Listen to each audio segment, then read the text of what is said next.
지금까지 우리는 신학 혹은 교리에 대한 서론 부분에 대해서 우리가 함께 살펴봤습니다. 즉 모든 신학과 교리의 기준이 되고 근거가 되어지는 계시와 성경에 대해서 우리가 살펴본 겁니다. 타락한 우리 인간은 무한한 하나님을 알 수도 인식할 수도 없는 존재이지 않습니까? 그런데 하나님께서 그런 우리들을 위하여 자신을 계시하시고 드러내심으로 우리가 하나님에 대해서 또 하나님의 뜻과 계획과 목적에 대해서 우리가 알 수 있게 된 겁니다. 뭘 통해서 되었다고요? 하나님의 계시를 통하여 우리가 하나님을 알고 하나님의 뜻이 무엇인지를 알고 하나님의 계획과 구원에 대해서 우리가 인식하고 알게 되었다는 겁니다. 하나님의 계시에는 일반 계시 혹은 자연 계시와 특별 계시 두 가지가 있다 말씀을 드렸습니다. 일반 계시는 하나님이 지으신 자연 만물 창조 세계와 그리고 우리 인간의 마음속에 있는 양심이라든지 또는 역사를 통해서 모든 일반 사람들에게 하나님 자신을 드러내는 계시가 바로 일반 계시다 그랬습니다. 그런데 이러한 일반 계시로서는 하나님이 창조주이시고 우리 인간은 피조물이다라는 사실은 우리가 인식할 수 있지만, 그러나 일반 계시를 통해서는 하나님의 신성과 우리 인생을 향한 하나님의 뜻과 목적, 구원의 섭리와 계획에 대해서는 우리가 알 수 없다 그랬습니다. 그래서 무엇이 필요한 겁니까? 그래서 특별 계시가 필요한 겁니다. 그래서 하나님은 특별한 사람들에게 꿈이나 환상이나 이적이나 혹은 하나님이 직접 현현하여 나타나심으로 당신의 뜻을 계시하는데 이를 가리켜서 특별 계시다 그렇게 우리가 배웠습니다. 특별히 하나님은 하나님의 특별 계시를 영구히 보존하고 전달할 목적으로 우리에게 성경을 기록해 주셨습니다. 그래서 우리는 성경을 통해서 하나님의 존재와 우리 인생을 향한 하나님의 뜻과 계획과 구원의 섭리에 대하여 알 수 있게 된 것입니다. 여러분, 모든 성경은 우리 인간 저자가 쓰기는 했지만 그러나 성령의 영감으로 감동으로 기록된 하나님의 말씀이 바로 성경이지 않습니까? 그래서 모든 성경은 어느 한 부분만 영감으로 쓰여진 것이 아니라 성경 전체가 오류가 없는 완전하게 영감되어진 하나님의 말씀이라는 겁니다.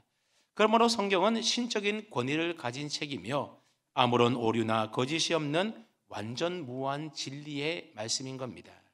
그렇기 때문에 성경은 우리가 무엇을 믿어야 되는지 그리고 어떻게 살아야 되는지 우리의 신앙과 삶의 유일한 잣대가 되는 게 뭐라고요? 그게 바로 성경이라는 겁니다. 그래서 우리는 성경대로 믿고 성경이 가르친 대로 살면 되는 겁니다.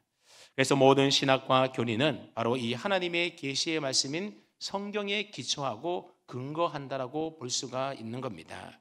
성경과 다른 신학, 성경과 일치하지 않는 교리는 거짓이고 결국 이단 사설밖에 되지가 않는 겁니다. 이렇게 해서 우리는 신학 혹은 교리의 서론 부분에 대해서 그동안 살펴봤었습니다. 그 다음에 이제 여러 교리들 가운데에 우리는 그 중에 어떤 교리를 배워야 하는 것일까요? 보통 신학교에서 조직신학을 배울 때에 배우는 순서가 있습니다. 그죠? 아무렇게나 그냥 여기 배웠다 저기 배웠다 하는 것이 아니라 나름대로 순서를 정하고 그 순서에 따라서 우리가 신학이나 교리를 배우게 되는데, 가장 먼저 배우는 것이 무엇인가 하면 바로 하나님에 관한 것, 즉 신론에 대해서 가장 먼저 배우게 됩니다. 그래서 신론에서는 하나님이 계신가, 하나님의 존재에 대해서 우리가 배우게 되고, 그러면 하나님이 계신다면 어떻게 존재하고 계시는가, 하나님의 존재성에 대해서 먼저 배우게 됩니다. 그 다음에 하나님의 성품이 어떠한 분인지에 대한 하나님의 속성에 대해서 배우게 됩니다. 그리고 하나님이 어떠한 일을 하셨고 어떠한 일을 하고 계시는지 하나님의 사역에 대하여 배웁니다.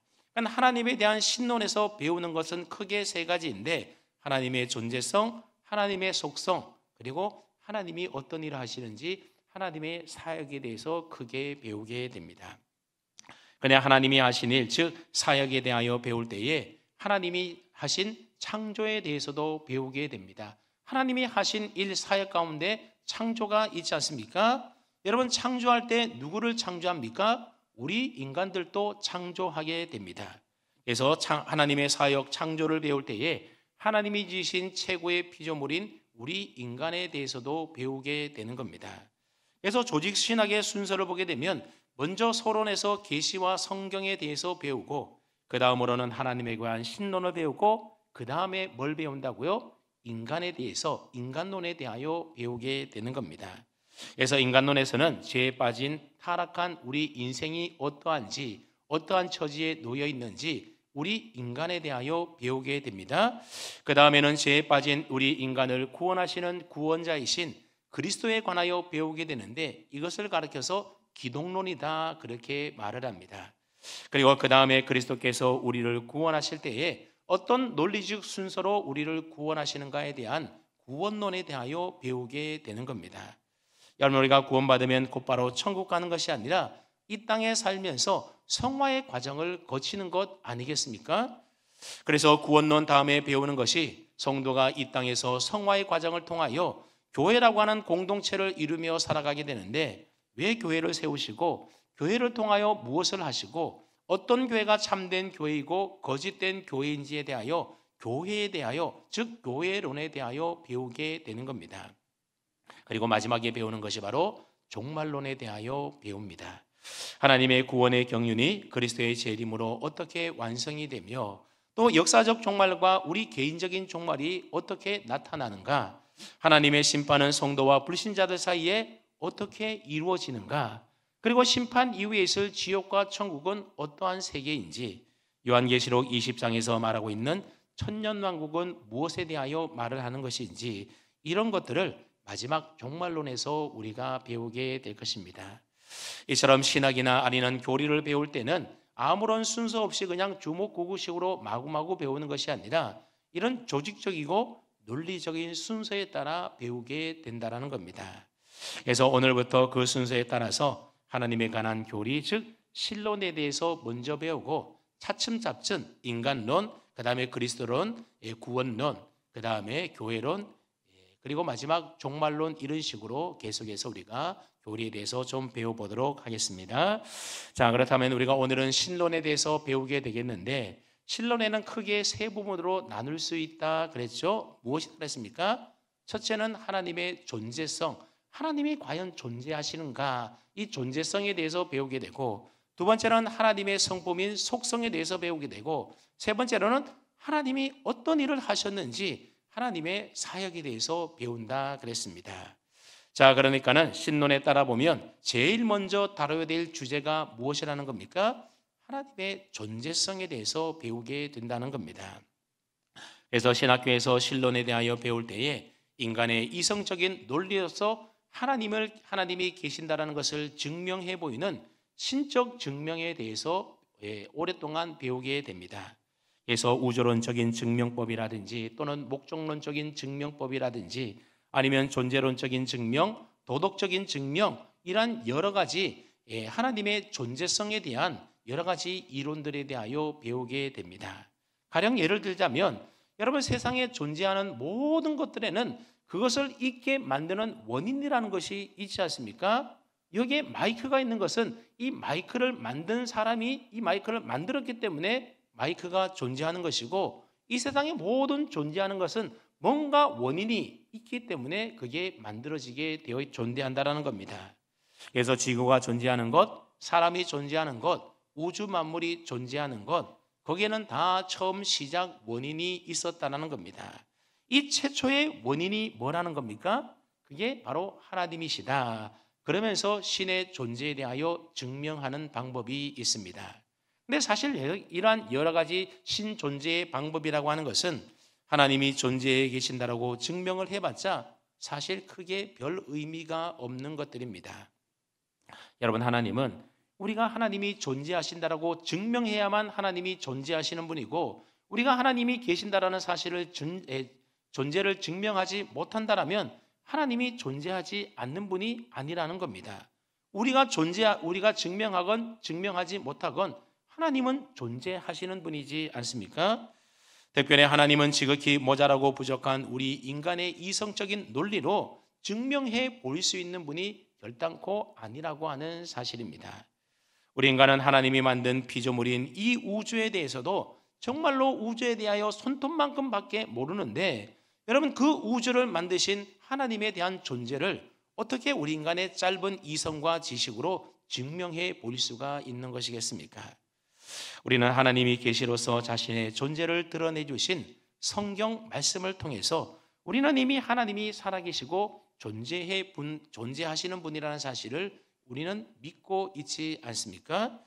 그렇기 때문에 기독교 교리를 배우는 우리의 입장에서 본다고 한다면 하나님의 존재성은 당연히 존재하는 대전제로 출발해야 하는 것이 마땅하다는 겁니다. 여러분, 하나님이 계신 것을 우리가 믿지 못한다고 한다면 우리의 신앙도 교리도 사실 성립될 수가 없는 것 아니겠습니까? 우리가 교리를 배운다라고 하는 것은, 우리가 하나님을 믿는다라고 하는 것은 하나님이 존재한다라는 사실을 믿고 그것을 대전제로 해서 우리는 하나님을 믿는 신앙생활을 하는 것이고 우리가 교리를 배우고 하는 것입니다. 만약 하나님이 계시지 않는다라고 한다면 하나님이 존재하지 않는 하나님을 우리가 뭐하러 믿고 또 그분에 대하여 배울 필요가 뭐가 있겠습니까? 그래서 히브리서 11장 6절 말씀을 보면 성경은 우리에게 이렇게 말씀하지 않습니까? 믿음이 없이는 하나님을 기쁘시게 하지 못하나니 하나님께 나아가는 자는 반드시 뭐라고요? 그가 계신 것과 하나님이 존재해서 계시는 것과 또한 그가 자기를 찾는 자들에게 상 주시는 이심을 믿어야 할지니라 그랬습니다. 여러분, 하나님께 나아가는 자는, 믿음이 있는 자는 반드시 뭘 해야 한다라는 겁니까? 하나님이 계신다라는 사실부터 먼저 믿어야 한다는 겁니다. 하나님의 존재성을 인정해야 한다는 겁니다. 이게 우리의 신앙과 교리와 신학의 출발점이 된다라고 하는 거죠. 여러분, 신학을 하는데 하나님이 존재하지 않으면 신학이 뭐가 필요 있고 교리가 뭐가 필요 있고 우리가 주일날 이렇게 수요일날 와서 이 바쁜 시간에 하나님께 예배드릴 이유가 무엇이겠습니까? 우리가 하나님의 존재성을 믿기 때문에 이렇게 하나님 앞에 예배드리고 또 하나님에 대해서 배우는 것 아니겠습니까? 그럼에도 불구하고 하나님이 존재하신다라고 하는 이 사실은 우리의 믿음과 신앙은 그저 맹목적인 믿음이 아니라고 하는 사실입니다. 우리는 성령의 감동으로 기록된 하나님의 진리의 계시의 말씀에 근거해서 우리는 하나님의 존재를 알고 믿고 고백하며 살아가는 겁니다. 그래서 신론에 대하여 배우기 전에 그 서론으로서 우리가 먼저 배웠던 것이, 그래서 계시를 배웠고 성경에 대하여 배웠던 겁니다. 그럼 우리는 하나님이 계신 것을 당연한 믿음의 전제로 하고서 하나님이 존재하신다고 한다면 그러면 하나님은 어떠한 형태로 존재하고 계시는지에 대하여 먼저 배우는 것이 더 합당하고 우리에게 유익하다라는 겁니다. 그래서 오늘은 하나님의 존재와 관련해서 가장 먼저 배울 내용이 뭔가 하면 바로 삼위일체 하나님에 대해서 함께 배우도록 하겠습니다. 뭐에 대하여 배운다고요? 삼위일체 하나님에 대해서 배운다라는 겁니다. 근데 여러분, 이 삼위일체 교리는 너무나도 중요하기 때문에 보통 신론에서 따로 떼어내어서 삼위일체 하나님에 대해서 따로 배우기도 합니다. 이 짧은 1시간 안에 삼위일체에 대해서 우리가 다룬다라고 하는 것이 사실 말이 되지가 않습니다. 보통 신학교에서도 한 학기 동안 여러 시간에 거쳐서 배워야 되는데 여러분, 이 짧은 30분, 40분 동안 삼위일체에 대해서 설교를 하면 우리가 얼마큼 삼위일체에 대하여 이해하고 알아듣겠습니까? 그럼에도 불구하고 우리는 삼위일체에 대해서 너무나 중요하기 때문에 배우고 다루어야 한다는 겁니다. 하나님의 존재를 말하든지 또는 하나님의 속성을 말하든지 하나님의 사역을 말하든지 다 삼위일체 하나님을 언급하지 않고서는 이야기가 할 수 없을 정도로 이 삼위일체라고 하는 것은 우리의 신앙에서 아주 중요한 교리가 바로 삼위일체 교리입니다. 그런데 여러분, 이 삼위일체 교리는 기독교 교리 가운데서도 우리가 가장 이해하기 어렵고 난해한 교리가 바로 또한 삼위일체 교리입니다. 평소에 가르치는데 아주 열정이 많으신 한 목사님이 계셨습니다. 이 교리 공부를 하는데 마침 삼위일체에 대하여 공부하는 시간이 되었습니다. 그날 또 목사님이 삼위일체에 관하여 여러 가지 자세한 설명을 많이 해서 가르쳐 주겠지, 그렇게 성도들이 기대하고 모임을 했는데 막상 목사님이 오시더니 하나님 세 분이 하나, 하나가 셋, 끝, 그러면서 삼위일체 교리 공부를 마쳤다고 합니다. 그만큼 삼위일체라고 하는 것이 사람의 이성적인 논리와 또 사람의 언어로서 설명하기 힘든 교리가 바로 삼위일체 교리라고 하는 겁니다. 괜히 설명하려고 이런저런 말을 하다 보면 말이 꼬이게 되는 것이고, 또 조금 더 자세히 쉽게 설명하고 표현하다 보면 결국 무리수를 두게 되는 것이고, 무리수를 두다 보면 결국 이단적인 표현까지 사용하게 된다라고 하는 겁니다. 여러분, 더더구나 짧은 설교 시간에 삼일체에 대한 교리를 가르친다는 것은 앞서 이야기했던 것처럼 사실 불가능한 일입니다. 그래도 저도 하나님 세 분이 하나, 하나가 셋, 끝 그렇게 하고 싶었지만, 그래도 최소한 우리가 교리 공부를 하면 삼위일체가 뭔지, 삼위일체 하나님은 어떻게 존재하시는지 거기에 대해서 우리가 알고 또 말할 수 있어야 하는 것 아니겠습니까? 교리 공부를 했는데 삼위일체가 뭐냐 이렇게 물으면 뭔지도 모르고 그게 뭐더라 이렇게 지나가면 안 되는 것 같아서, 그래서 나름대로 여러분은 열심히 준비했으니까는 한번 잘 들어볼 수 있기를 바랍니다. 먼저 삼위일체라는 말이 무엇인지부터 우리가 좀 살펴볼 필요가 있습니다. 여러분, 삼위일체가 뭡니까? 뭔가 알 것 같은데 말하기는 굉장히 어려운 말이 삼위일체이지 않습니까? 삼위일체라고 하는 말은 삼이라는 말과 일체라는 말이 합쳐서 된 말이 바로 삼위일체입니다. 자, 먼저 삼이라고 하는 말은 세 위격이라는 의미의 말인데, 하나님은 성부 하나님, 성자 하나님, 성령 하나님 세 위격으로 존재하신다라는 의미의 말이 바로 삼위입니다. 그래서 우리가 하나님을 가리켜서 삼위 하나님 그렇게 얘기하지 않습니까? 그래서 삼위 하나님이다 얘기할 때는 성부, 성자, 성령 하나님을 가리켜서 삼위다 그렇게 얘기를 합니다. 근데 삼위 하나님만이 아니라 또 뭐가 있다고 뒤에 일체가 있다는 거죠. 여러분, 보통 지정의를 갖춘 독립된 한 사람을 가리킬 때에 한 인격이다 그렇게 말을 하게 됩니다. 그 사람의 인격이 곧 그 사람의 존재 자체인 겁니다. 근데 사람에게는 인격이라는 말을 사용하지만 이게 하나님에게 적용될 때는 인격이라는 말을 쓰는 것이 아니라 신격 혹은 위격이라는 말을 쓰게 되는 겁니다. 그러므로 삼이라고 하는 말은 하나님의 존재성이 세 가지 위격을 갖고 계신데, 어떻게 삼위로 계신다고요? 성부 하나님, 성자 하나님, 성령 하나님 이렇게 삼위로 존재하신다라는 겁니다. 이게 바로 삼위라고 하는 말의 의미입니다. 그와 동시에 하나님은 또 뭐라는 겁니까? 삼위뿐만 아니라 일체라고 하는 것입니다. 일체라고 하는 말은 한 몸, 하나의 존재, 하나라는 의미의 말입니다. 하나님은 셋이 아니라 뭐라고요? 하나이시라는 겁니다. 삼위일체라는 말은 하나님은 성부, 성자, 성령 세 위격으로 존재하시는 분이지만 한 분 하나님이시다, 그런 의미의 말이 뭐라고요? 이게 바로 삼위일체라는 말입니다. 즉 하나님은 서로 구별된 세 위격으로 존재하고 계시면서 동시에 분리될 수 없는 한 분 하나님으로 존재하신다라는 겁니다. 여러분, 세 분이 구별되면서 동시에 셋이 나누거나 분리될 수 없는 하나이다, 이 말이 이해가 됩니까? 이 말이 조차도 뭔 말인지 잘 못 알아들으시겠죠? 다시 한번 말해보겠습니다. 세 분이 구별이 되면서 동시에 셋이 나누거나 분리될 수 없는 하나이다, 그런 말이 잘 이해가 되지 않지 않습니까? 무슨 이게 말장난처럼 느껴지기도 한다라는 겁니다. 하지만 이 삼위일체 교리는 기독교의 많은 교리 가운데서도 가장 중요한 교리 가운데 하나이고, 여러 교리들 가운데서도 가장 먼저 그렇게 완성된 교리가 바로 삼위일체 교리입니다. 많은 이단들이 바로 이 삼위일체에 대한 바른 신앙을 고백하지 않아서 이단으로 정죄되기도 했다라고 하는 겁니다. 그러면 하나님은 성부, 성자, 성령 서로 구별된 세 위격으로 존재해 계시면서 동시에 분리될 수 없는 한 분 하나님으로 존재하신다라는 사실을 믿지 못하거나 거부하게 되면 이게 뭐라고요? 이게 이단이 된다라고 하는 겁니다. 그래서 교회사를 살펴보게 되면 삼위일체와 관련되어 있는 이단들이 많이 등장하게 되는데, 이 이단들은 크게 두 가지 부류로 나눌 수가 있습니다. 한 부류는 삼위일체를 너무나 강조해서 하나님은 셋이라고 주장했던 삼신론 형태의 이단이 있고, 또 한 부류는 일체를 너무나 강조한 나머지 하나님은 한 분이시다라고 주장하는 단인신론 형태의 이단이 있다라고 하는 겁니다. 여러분에게 한번 먼저 질문을 해보겠습니다. 여러분은 하나님이 몇 분이라고 생각을 하십니까? 여러분, 하나님이 몇 분이시죠?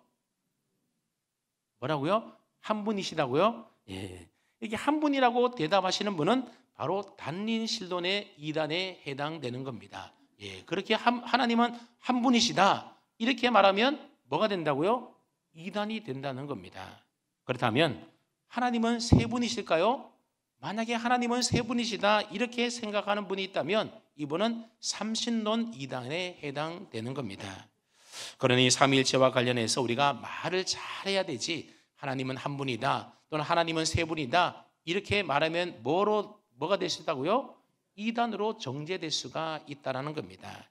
누군가 여러분에게 하나님은 몇 분이십니까? 그렇게 묻거들랑 하나님은 삼위일체 하나님이십니다 이렇게 대답을 하든지, 혹은 하나님은 서로 구별되는 세 위격을 가지신 한 분 하나님이십니다 이렇게 대답을 해야 정확한 대답이 된다라고 하는 겁니다. 이게 무슨 말장난이 아니라 실제로 삼위일체가 그렇다라는 겁니다.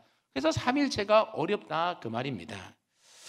그래서 하나님은 한 분이시다 그러면 단일신론 이단이 되는 것이고, 이 단일신론이라는 말이 어떤 말인가 하면 단일이 뭐죠?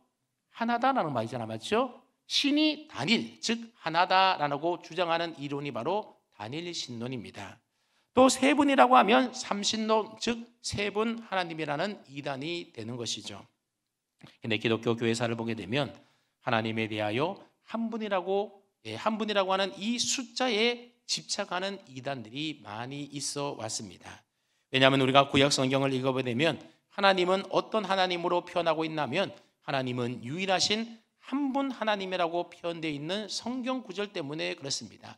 그래서 성도님들도 아까 제가 물었을 때 하나님은 몇 분입니까? 물었을 때 한 분 하나님입니다 그렇게 대답했던 이유도 바로 구약 성경이 우리에게 그렇게 말씀해주고 있기 때문에 그렇습니다. 그러다 보니 하나님은 한 분이시라고 하는 이 사실을 지키려고 하는 충성스러운 마음들이 그들 가운데 있다 보니 삼위일체를 단일신론으로 하나님은 한 분이다라는 것으로 설명하기 시작하게 되었던 겁니다. 근데 보통 많은 경우에 성경에 기록되어 있는 하나님은 유일하신 한 분이라고 하는 이 표현에 대하여 오해하는 경향이 있는데 오늘 한번 잘 들어볼 수 있기를 바랍니다. 여러분, 한 분 하나님이라고 할 때에 이 한 분이라고 하는 뜻은 숫자적으로 하나를 의미하는 것이 아니라 온 우주의 신은 유일하신 삼위일체 하나님, 그분 한 분밖에 없다라는 유일신의 의미에서 한 분 하나님이라고 하는 사실을 우리는 알아야 하는 겁니다. 사람들이 만들어낸 온갖 잡신들과 우상들은 다 신이 아니라 오직 하나님 한 분만이 천지 우주를 만물을 만드신 유일하신 신이다. 그런 의미에서 하나님은 한 분 하나님, 유일하신 분이다 그렇게 이야기를 하는 겁니다. 그런데 그렇게 유일하신 하나님이 어떠한 형태로 존재하신다고요? 성부, 성자, 성령 삼위일체 하나님으로 존재하신다라는 겁니다. 그러니까 삼위일체 하나님이 유일하신 한 분 하나님이다 이거는 맞지만, 그러나 하나님은 한 분이시다 이렇게 얘기하면 틀리게 되는 겁니다. 그러니까 하나님이 한 분이시다라는 말은 유일신을 말하는 것이지 단일신을 말하는 게 아니라는 사실을 우리는 유념해 두어야 하는 겁니다. 여러분, 단일신론이 뭐라고요? 이단이다 그랬습니다. 단일신론 이단에는 크게 두 가지 형태가 있는데 하나는 양자론이 있고 다른 하나는 양태론이 있습니다. 이거 굳이 다 여러분이 외워둘 필요는 없겠지만 한번 이해하는데 설명을 할 테니까는 이해하는데 도움이 되도록 여러분이 한번 설명해 보도록 하겠습니다. 먼저 양자론이라고 하는 것은 뭔가 하면, 여러분 양자가 뭔가 하면 양아들이 양자입니다. 그러니까 양자론 그러면 뭐겠습니까? 예수님이 하나님의 양자가 되었다, 이게 양자론입니다. 그래서 예수님은 원래 피조된 인간인데 세례 받으실 때에 또는 부활하셨을 때에 하나님의 양자가 되셨다. 그게 뭐라고요? 이게 양자론이라는 겁니다. 그러니까 예수님은 원래부터 신이라는 얘기입니까? 아니라는 얘기입니까? 아니라는 얘기죠. 그래서 이것을 양자론이라고 부릅니다. 인간 예수가 하나님의 양자가 되어서 신격화되었다, 신으로 승격이 되었다 그렇게 말하는 게 바로 양자론입니다. 이런 양자론은 초대교회 이단이었던 에비온주의로부터 시작해서 아타나시우스와 삼위일체 논쟁을 벌였던 아리우스에 이르기까지 많은 사람들이 주장했던 그런 이단이 바로 이 양자론입니다. 하나님이 한 분인 것을 고집하려고 하다 보니 예수님이 하나님이면 되겠습니까? 안 되겠습니까? 예수님이 하나님이 되면 하나님은 두 분이 되기 때문에 그들은 하나님은 한 분이어야 되는데 두 분이 되면 안 되기 때문에 예수님이 하나님이 되면 되겠습니까? 안 되겠습니까? 하나님이 되면 안 되기 때문에 예수님은 원래부터 하나님이 아니라 양자가 되어서 신격화되었다 이렇게 주장하는 겁니다. 성령님도 하나님이 되면 안 되니까 성령은 영적 파워 에너지로 격화시키게 되었던 겁니다. 양자론은 예수님이 하나님이 아니시다. 그게 바로 양자론의 핵심입니다. 처음에는 피조물인 인간이었는데 나중에 하나님의 아들로 신격화되었다라고 하는 주장이 뭐라고요? 이게 양자론이라는 겁니까? 양자론이라는 거죠. 그러니까 다니엘론 유일하신 성부 하나님만이 신이고 성자와 성령은 신이 아니다, 하나님이 아니다 그렇게 말하는 거죠. 자, 두 번째 다니엘론의 형태가 뭔가 하면 양태론이라는 것이 있습니다. 이 양태론이라는 것은 모양과 형태를 말하는 겁니다. 즉 하나님은 그때그때 시대에 따라서 모양과 형태를 달리해서 나타나신 분이라고 하는 겁니다. 그러니까 보기에는 세 분처럼 보이지만 사실은 한 분 하나님이 때와 시기를 따라서 때로는 이런 모양으로 나타나고 때로는 저런 형태로 달리해서 나타나셨다는 거죠. 세 분처럼 보이지만 실제로는 뭐라고요? 형태만 달리 나타났던 한 분 하나님이라는 겁니다. 그래서 구약시대 때는 어떤 모습으로요? 성부 하나님의 모습으로, 그리고 신약시대 때는 성자 하나님 예수님의 모습으로, 그리고 교회 시대 때는 성령 하나님의 모습으로 각 시대마다 모습을 달리해서 한 하나님이 각각 다른 모습으로 나타났다. 그게 뭐라고요? 그게 양태론이라고 하는 겁니다. 오늘날도 삼위일체를 설명하는 여러 가지 많은 비유들이 있는데 그 비유들을 가만히 보게 되면 모두 다 양태론에 근거하고 있는 것을 볼 수가 있습니다. 가령 예를 들어보면 삼위일체에 대하여 이렇게 설명하는 분이 있습니다. 저라고 하는 사람이 교회에서는 뭐라고 불리죠? 목사라고 불리고 집에 가면 저희 아내한테는 남편이 되고 저희 아이들한테는 아빠가 되고 동네에서는 아저씨로 각각 다르게 불린다는 거죠. 나는 하나인데 가는 곳곳마다 불리는 호칭이 달라지는 것처럼 이런 식으로 하나님을 삼위일체 하나님을 설명하는 것도 이게 다 알고 보면 다 양태론이라고 하는 겁니다. 나라는 존재는 하나이라는 것을 설명하지만 세 위격으로 각각 따로 존재한다는 것은 설명하지 못하는 거죠. 나라는 존재가 그렇게 불리기만 불리는 것이지 내가 세 존재로 존재하면서 하나야, 이게 삼위일체가 되는 것 아니겠습니까? 그런가 하면 어떤 사람은 삼위일체를 물로 설명하는 사람들도 있습니다. 여러분, 물이라는 것은 화학 분자식으로 보게 되면 수소 2개와 산소 2개가 결합되어 있는 H2O가 바로 물입니다. 그런데 물은 기온과 압력에 따라서 각각 다른 형태를 가지지 않습니까? 여러분, 물이 0도 이하로 가면 어떤 모습을 합니까? 고체인 얼음이 되죠. 그리고 상온인 0도부터 100도까지는 뭐가 됩니까? 액체인 물의 형태로 있습니다. 그러나 100도가 넘어서 물이 끓게 되면 어떻게 되죠? 기화가 되어서 수증기가 된다는 거죠. 분자식이 H2O로 똑같이 하나이지만 온도와 압력의 차이에서 어떤 데는 액체인 물이 되고 어떤 데는 고체인 얼음이 되고 어떤 데는 기체인 수증기가 된다는 거죠. 그래서 이러한 세 가지 형태로 나타나는 것처럼 삼위일체도 그러하다라는 식으로 주장을 하게 되는데, 여러분, 이 설명 역시 한 분 하나님이 상황에 따라서 다양한 형태로 나타난다는 양태론적인 표현일 뿐이라고 하는 겁니다. 그래서 삼위일체 설명으로는 바른 비유적 설명이 되지 못하게 되는 겁니다.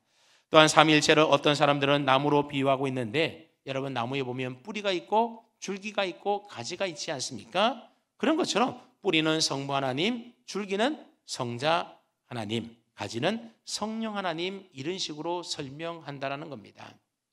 근데 삼위일체라는 것은 부분적으로 셋이 모여서 하나를 이루는 것이 아니라 완전한 하나님이시면서 셋이고 완전한 셋이면서 또한 하나라는 것이 바로 삼위일체인 겁니다.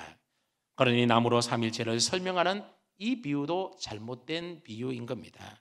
그럼 그 밖에도 여러 가지 많이 있는데, 가령 태양의 경우에는 불덩이와 거기서 나오는 빛이 있고 열로 이루어져 있는 것처럼 그렇게 삼위일체를 설명한다든지, 아니면 정삼각형이 있는데 셋뿔이 하나의 삼각형을 이루는 것으로 또 삼위일체를 설명하기도 한다는 거죠. 삼각형은 하나인데 각각 뿔이 세 가지가 있다, 이런 식으로 삼위일체를 설명하는, 이런 모든 비유로 설명하는 것들은 삼위일체를 제대로 설명할 수가 없다라고 하는 겁니다. 그래서 삼위일체 하나님을 인간의 이성으로 이해할 수 있도록 어떤 비유를 들어서 설명하는 것은 사실 좋지 못한 방법이 되는 겁니다. 자칫 잘못하면 오해가 되고 그것으로 인하여 이단이 될 수도 있다라고 하는 겁니다. 왜냐하면 이 세상의 그 어느 것도 완전한 셋이면서 동시에 하나인 것은 하나님의 존재성 외에는 이 세상에 존재하는 것이 없다라고 하는 겁니다. 그냥 우리는 하나님은 삼위일체로 존재하시는 분으로 서로 다른 세 위격이 한 분 하나님으로 존재하시는 분이 누구라고요? 삼위일체 하나님이다라는 사실을 믿는 것이 중요하다는 것입니다. 근데 자꾸만 이런저런 비유로 설명하면서 사람의 이성에다가 호소하기 시작하게 되면 양태론적인 오해를 불러오게 된다는 것이죠. 이처럼 양자론과 양태론이 한 분 하나님을 강조해서 생긴 이단이라고 한다면, 그와는 반대로 이 삼위의 구별을 너무나 강조한 나머지 삼위 하나님을 각각 종류가 다른 세 신이다, 삼신론적인 이단들도 생겨나게 되었다라는 겁니다. 이들의 삼신론자들은 성부와 성자와 성령이 그 본질과 권능과 영광이 각각 다르다라고 주장을 하게 됩니다. 하지만 삼위일체 하나님은 세 위격으로 존재해 계시지만 그 본질도 영광도 권능도 모두 다 동일한 한 분 하나님이시라고 하는 사실입니다. 결단코 삼위일체는 단일신론도 아니고 삼신론도 아닌 것입니다. 성부와 성자 성령은 개별적이고 독립적이고 구별된 위격을 가지신 삼위 하나님이십니다. 그렇다고 해서 삼위 하나님이 분리되어 있는 것이 아니라 그 본질과 권능과 영광이 하나이신 한 분 하나님으로 존재해 계신다는 겁니다. 굉장히 어려운 말인데 이해가 되시는지 모르겠어요. 우리 교단 총회 헌법에 보게 되면 웨스트민스터 신앙 고백이 수록되어 있는데, 거기 보면 제2장 3항에 보게 되면 삼위일체에 대하여 이렇게 고백하는 내용이 나옵니다. 제가 한번 읽어보겠습니다. 신성의 일치성 안에 한 본체와 한 권능과 한 영원성을 지니시는 세 위격들, 즉 성부 하나님, 성자 하나님, 성령 하나님이 존재하신다, 그렇게 밝히고 있습니다. 신성의 일치성 안에 한 본체와 한 권능과 한 영원성을 지녔는데 이분이 어떻다고요? 하나인데 세 위격으로 존재한다라는 겁니다. 그래서 이 삼위일체라는 표현의 말이 좀 어려워 보이면 웨스트민스터 신앙고백 소요리 문답 제6문을 보게 되면 좀 더 쉽게 표현이 되는데, 거기에는 이렇게 나와 있습니다. 소요리 문답 제6문의 질문이 뭔가 하면 하나님의 신격에는 몇 위가 계십니까? 그렇게 묻고 있습니다. 이 물에 대한 해답이 뭔가 하면 하나님에게는 성부, 성자, 성령의 삼위가 있는데 이 셋이 한 하나님이며 본질이 같고 능력과 영광이 동등합니다. 이게 해답으로 되어 있습니다. 여러분, 그러니 삼위일체에 대해서 너무 복잡하게 생각하지 마시고 삼위일체 말 그대로 하나님은 그 위격이 성부, 성자, 성령 삼위로 계신 하나님이시고 동시에 그 본질과 능력과 영광은 하나이신 일체이신 한 분 하나님이시다. 이게 뭐라고요? 이게 삼위일체라는 겁니다. 그것만 우리가 믿음으로 받아들이면 되는 것이죠. 앞서 말했듯이 삼위일체 교리는 우리 인간의 이성으로는 이해하기가 참 어렵습니다. 왜냐하면 이 세상에 삼위일체로 존재하는 것이 없기 때문에 그렇습니다. 그러니 우리의 이성으로 이해하기 어렵다 보니 쉽게 믿어지지가 않게 되는 것이죠. 근데 삼위일체 교리가 어렵고 믿기 힘든 이유 중에 하나가 뭔가 하면 이 삼위일체라는 말이 여러분 성경에 나옵니까? 나오지 않습니까? 성경에 보면 삼위일체라고 하는 이 단어가 이 낱말이 기록되어 있지 않습니다. 그래서 삼위일체를 부정하는 이단들 경우에는 봐라, 성경 어디에 삼위일체라는 말이 있느냐, 성경대로 믿어야 되지, 뭐 그러고 있다라는 거죠. 하지만 성경 속에는 삼위일체라고 하는 그 단어 자체는 없지만 의외로 삼위일체를 표현하고 있는 기록의 내용들이 많이 있음을 우리가 발견하게 됩니다. 그중에 우리가 몇 가지를 좀 살펴보고자 하는데, 가령 창세기 1장에 보게 되면 삼위일체 하나님께서 천지를 창조하시는 장면이 창세기 1장에 기록되어져 있습니다. 여러분, 태초에 하나님이 천지를 창조하시니라 창세기 1장 1절이 기록하고 있지 않습니까? 근데 이때에 하나님이라고 하는 단어가 엘로힘이라고 하는 단어를 쓰고 있는데 복수 형태로 쓰여져 있습니다. 그러니까 하나님이 아니라 하나님들이라고 해야만 사실 올바른 번역입니다. 그래서 창세기 1장 26절 말씀에 보게 되면 하나님이 이르시되 우리의 형상을 따라 우리의 모양대로 우리가 사람을 만들고 그랬습니다. 천지를 창조하시고 사람을 지으신 하나님이 단수가 아닌 우리라고 하는 복수로 기록되어 있다는 거죠. 서로 하나님이 의논하는 듯한 장면이 나오지 않습니까? 이 하나님이 뭐라고요? 바로 여기에 나오는 우리가 성부, 성자, 성령 삼위일체 하나님에 관하여 기록해 놓은 것입니다. 그런가 하면 오늘 읽었던 본문도 보게 되면 삼위일체를 나타내는 대표적인 성경 본문이 오늘 본문입니다. 여러분, 오늘 본문은 예수님이 무엇하는 장면입니까? 요단강에서 세례 요한에게 세례를 받으실 때의 장면이 기록되어 있는데, 우리 한번 오늘 본문 16절 17절 말씀을 다시 한번 읽어보겠습니다. 앞에 자막이 있죠? 함께 읽어봅니다. 시작.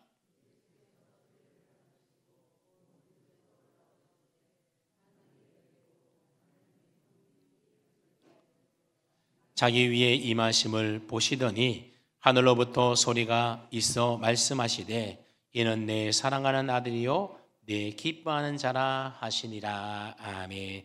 예수님이 세례를 받으시는 이 광경을 보게 되면 성부, 성자, 성령이 다 이 구절 속에 나타나고 있는 것을 볼 수가 있습니다.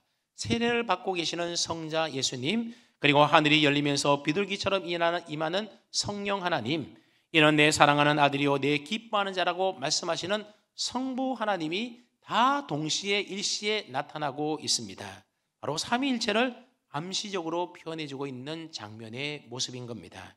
그래서 삼위일체 신앙은 세례의식 가운데도 깊숙이 들어오게 되는데, 마태복음 28장 19절 말씀해 보게 되면 우리가 소위 예수님의 지상 명령이라고 하는 말씀이 기록되어 있는데, 거기 보면 뭐라고 기록되어 있는지를 보십시오. 그러므로 너희는 가서 모든 민족을 제자로 삼아 누구의 이름으로 세례를 주라고요? 아버지와 아들과 성령의 이름으로, 즉 성삼위 하나님의 이름으로 세례를 베풀라라고 명령하고 있습니다.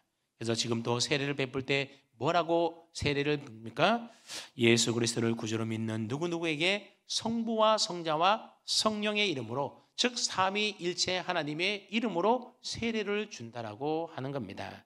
그런가 하면 예배 마칠 때 하는 축도에 보면 삼위일체 하나님의 이름으로 축도하지 않습니까? 그래서 주 예수 그리스도의 은혜와 하나님의 사랑과 성령의 교통하심이 너희 무리와 함께 있을지어다라고 하는 고린도후서 13장 13절 말씀을 근거로 해서 축도를 하는데, 그 축도의 내용이 뭐라고요? 성부, 성자, 성령으로 복을 빌어주는 것이 바로 축도입니다. 그런가 하면 전통교회에서 예배를 시작할 때 부르는 영광성을 보게 되면 성부, 성자, 성령, 성삼위 하나님께 영원 무궁까지 영광을 돌린다라고 하는 찬송을 불렀다라는 겁니다. 그래서 우리가 사용하고 있는 새 찬송가 1장부터 쭉 보게 되면 오늘 우리가 불렀던 찬송가에도 나오게 되는데, 모두 다 성부, 성자, 성령 하나님께, 즉 삼위일체 하나님께 경배와 찬송과 예배를 드리니 받아 주옵소서, 그렇게 삼위일체 하나님께 찬양하는 곡들로 이루어져 있습니다. 그러고 보면 성삼위 하나님에 대한, 삼위일체에 대한 이 교리가 세례와 찬송, 축도와 같은 형태로 우리의 예배와 신앙생활 속에 아주 밀접하게 나타나고 있음을 우리가 발견할 수가 있습니다. 즉 삼위일체 교리는 신학자들의 책상에서 고안되어져 나온 것들이 아니라 초대교회 때부터 실제 교회 생활 속에서 우리 기독교인들의 삶 속에서 나온 믿음의 고백이 바로 삼위일체 교리였던 겁니다. 그래서 초대교회 때부터 신앙과 삶의 고백으로 전해져 오던 이 삼위교리 일체가 19세기에 들어와 가지고 인간의 이성을 중시하는 계몽주의와 합리주의의 영향을 받아서 불합리적이라고 해서 비판을 받은 적이 있었습니다. 그런가 하면 삼위일체 교리가 그리스도인의 삶과 교회 공동체와 이 세상 역사에 도대체 삼위일체가 무슨 그런 영향이 있고 소용이 있냐, 그런 식으로 삼위일체의 유용성에 관련되어 있는 비판하는 그런 내용들도 많이 있어 왔습니다. 그러다 보니 한동안 삼위일체가 신학적 연구에서 배제되고 또 퇴보되는 그런 분위기가 있었습니다. 게다가 현대 신학에 들어와서는 다시 삼위일체에 관한 연구들이 활발하게 이루어지고 있는데, 예전에는 삼위일체가 주로 어떻게 셋이 하나가 되고 하나가 셋일까, 이 문제에 너무 집중해 있었다라고 한다면, 오늘날에는 삼위일체 교리가 좀 더 구원론에 접목시키려고 하는 시도들이 많이 이루어지고 있습니다. 시간상 다 소개하기는 좀 어렵고, 가령 예를 들어서 에베소서 1장 3절로 14절 말씀해 보게 되면 이 구원의 경륜과 관계되어 있는 삼위일체 하나님의 사역들이 기록되어 있는 것을 발견할 수가 있습니다.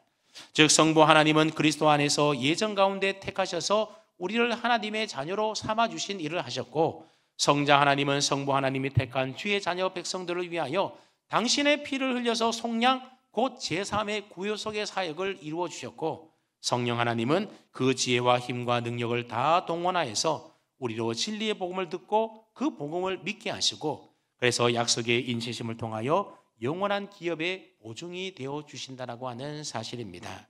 즉, 구원의 계획은 성부 하나님이 실제적인 구원의 계획은 성부 하나님이 하시고, 실제적인 구속의 사역은 성자 하나님이 이루시고, 구원을 적용하여 이루시고 완성하시는 분은 누구라는 겁니까? 성령 하나님이 하신다라는 겁니다. 그러니까 우리의 구원 사역에도 뭐가 필요한다는 겁니까? 삼위일체 하나님의 역사가 있어서 그렇게 우리의 구원이 완성되고 이루어져 간다라고 하는 사실입니다.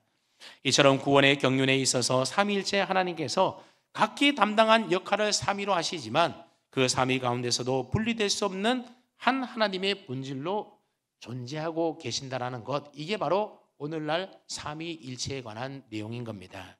여러분, 지금까지 삼위일체에 대하여 여러 말들을 많이 했는데 어떻게 좀 잘 이해하셨는지 모르겠습니다. 좀 복잡하죠? 하나님이 성부, 성자, 성령 삼위로 구별되어 계시지만 결단코 분리될 수 없는 한 존재, 한 하나님이시라는 이 삼위일체 교리는 사실 우리의 이성으로는 이해하고 믿기 어려운 기독교 진리의 신비에 속해 있는 교리입니다. 그렇기 때문에 삼위일체 교리는 믿음으로 받아들여야 되는 기독교 진리인 것입니다. 그래서 교회사를 보게 되면 삼위일체에 관한 여러 가지 많은 에피소드들이 있는데, 그 가운데 유명한 신학자 중에 하나였던 어거스틴, 아우구스티누스라고도 불리죠. 이 어거스틴의 일화를 오늘 소개하는 것으로 오늘 설교를 좀 마칠까 합니다. 오늘날 어거스틴이 삼위일체 교리가 너무나 이해가 되지 않아서 고민하면서 해변을 거느리고 있었습니다. 그때 한 소년이 조개 껍데기로 바닷물을 떠와서 열심히 자신이 판 모래구멍 속에다가 붓는 모습을 발견하게 되었던 겁니다. 그래서 어거스틴이 그 소년에게 얘야 무엇하니 그렇게 물었습니다. 그냥 그 소년이 어거스틴을 보면서 이렇게 대답했다고 합니다. 이 구멍 속에 저 바닷물 전체를 옮겨 넣으려고요 그랬다라는 겁니다. 그때 어거스틴이 바로 이거였구나 라고 고개를 끄덕였다고 합니다. 내가 내 머리로 내 이성과 내 지식으로 감히 삼위일체의 고리를 논리적으로 이해하고 풀려고 했던 시도가 바로 꼭 이 소년과도 같았었구나, 비로소 깨닫고 삼위일체의 교리를 그렇게 그대로 믿었다고 합니다. 사랑하는 성도 여러분, 우리가 믿는 하나님은 삼위일체 하나님이십니다. 하나님은 성부, 성자, 성령 세 위격을 가지신 삼위 하나님이시며, 동시에 그 본질이 같고 능력과 영광이 동등하신 한 분 하나님이십니다. 우리 인간이 아무리 지식과 이성이 뛰어나다 하더라도 이 삼위일체의 신비를 다 이해하고 설명하는 것은 사실 불가능한 일일 것입니다. 그러므로 저와의 모두는 삼위일체 교리를, 우리를 구원하신 하나님의 놀라운 구원의 경륜 안에서 우리의 믿음과 신앙의 공부로 다 받아들일 수 있기를 주님의 이름으로 축원합니다. 아멘.